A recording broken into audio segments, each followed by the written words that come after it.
All right, welcome back here on Live Impact News on WCNC Plus. I'm Nick Sturdivant. Carlene is here. So again, a big story, what we've been covering all afternoon, the government shutdown. I want to read just a little bit of what AP News has posted to give you some context on what's happening today. So a vote ended the government shutdown a vote to end the government shutdown hours after it began failed Wednesday. Again, a vote to end the government shutdown hours after it began failed Wednesday as Democrats in the Senate held firm to the party's demands to fund health care subsidies that President Donald Trump and Republicans refused to extend. So again, we're in a government shutdown. Both sides are pointing the finger at each other. Impacts all over. So right now we have WCNC Charlotte's Julie Kay, who covers all things politics, here in studio.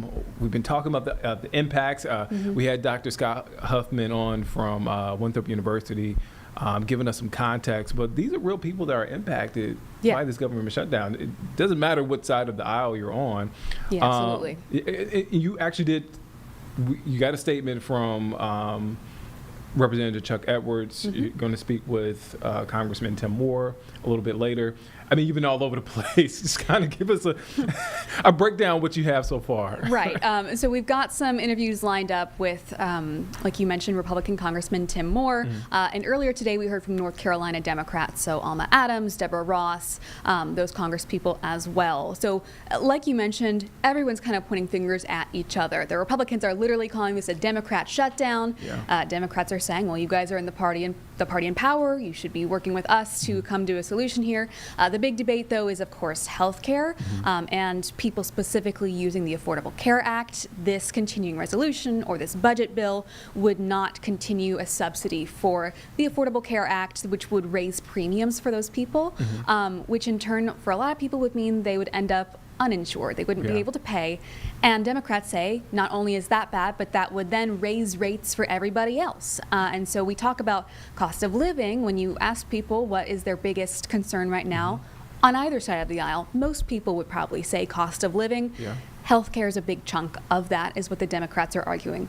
Republicans are saying this was supposed to be a temporary subsidy to begin with. This was COVID era. We don't need to continue this anymore. There are other things in this bill that help with healthcare, for example, money for rural hospitals.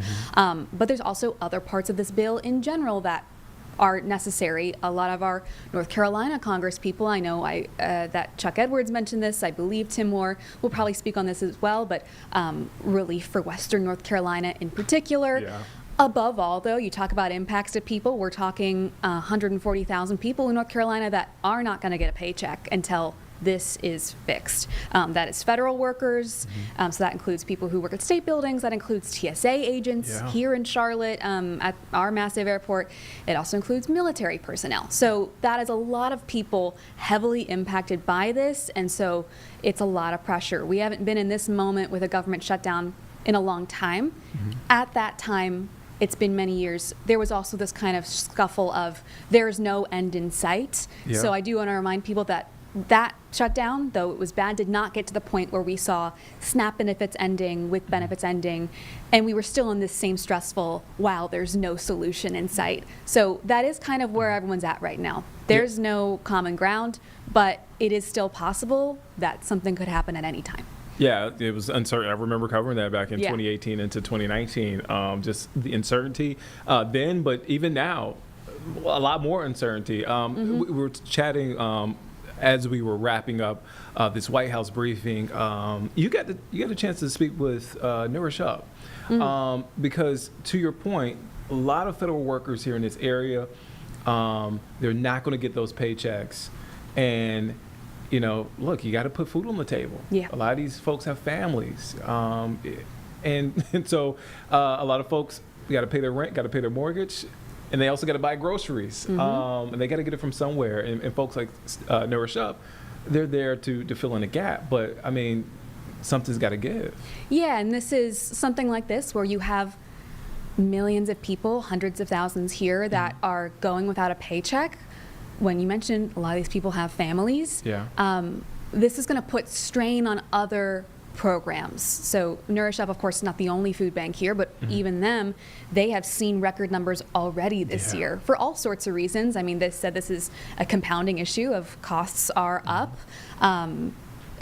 We've got in Western North Carolina, though they're strained because of hurricane relief. At the same time, the federal and state government here, both Republican-led for the most part at the legislative level, trying to make cuts to things that they say are waste, fraud, and abuse, and make the government more efficient. But in turn, that has also cut back some of our federal programs that some people do rely on. And now when we have more people that are going to rely on this all of a sudden overnight, which is what they did see in 2018, 2019, that puts more strain on everything. And so while they did say, like I mentioned, they're not at the point where like SNAP benefits, WIC benefits are going to be cut, those type of programs for the most part, and I have reached out to NCDHHS to get some more clear numbers, so we're waiting on that.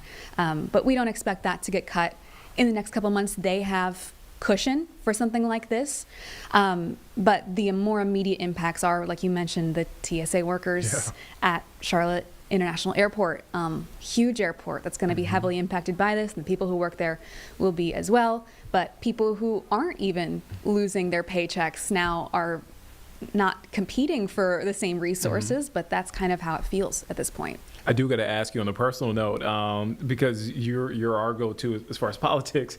I wonder, I'm sure you've been answering a bunch of questions via text about what this means. Well, I guess I should ask, have you been answering and responding to folks? I've been getting folks asking me about what this actually means. Have you been able to do that? I think that yes, but I think a lot of people are in the spot too where they understand that we don't know yet.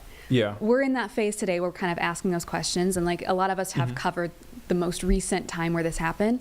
But I feel like this administration in general is so different than even Trump's first administration that we don't know how long this is going to go.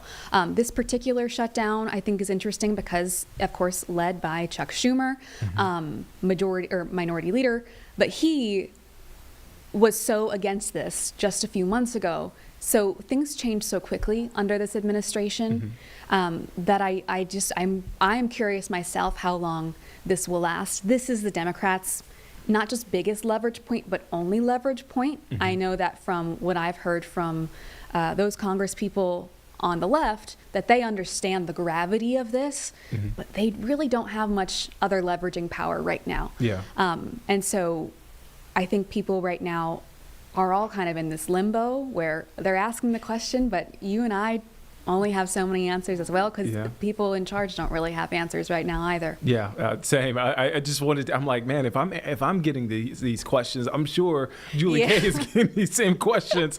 And it's a time, as I talked to Dr. Scott Huffman, that we're way more politically divided than we were back in 2018 and 2019. And it feels like 2018 was a long time ago because we had a pandemic in between this time. But it wasn't that long ago. Julie, I always ask this question, what time can folks catch your story this evening? So 4 p.m. we're going to have kind of the very cut and dry breakdown of this is what Democrats say and this is what Republicans say from here in North Carolina. And then 6 p.m. is when we're going to get more into how many people are impacted and what does that mean for you. Very important story. You don't want to miss that. Julie, thank you for your time. Thank you.